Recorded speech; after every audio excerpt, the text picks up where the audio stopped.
محبت کس قدر پرخلوص ہوگی جسے تہجد میں مانگا گیا ہو۔ تہجد میں مانگی گئی دعا ایسا تیر ہے جس کا نشانہ کبھی خطا نہیں ہوتا۔ تہجد کی توفیق جب تمہیں مل جائے گی، تمہاری ہر بگڑی جلد بن جائے گی۔ لوگ اس کاغذ کو تو سنبھال لیتے ہیں جس پہ اللہ لکھا ہو، لیکن اس دل کو توڑ دیتے ہیں جس میں اللہ بستا ہو۔ تہجد پڑھا کرو، کوئی ملے نہ ملے خدا مل جاتا ہے۔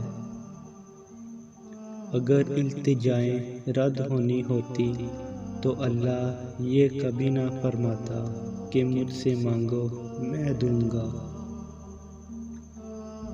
جب عبادت بوجھ نہ لگنے لگے تو سمجھو اللہ سے عشق ہو گیا۔ تہجد میں رونا یعنی اللہ کو لاڈ پیار سے منا لینا۔ تہجد ہر اس شخص کے لیے تحفہ ہے جو اللہ سے سچی محبت کرتا ہے۔ تہجد وہ واحد نماز ہے جو مؤذن کی نہیں، دل کی اذان پر پڑھی جاتی ہے۔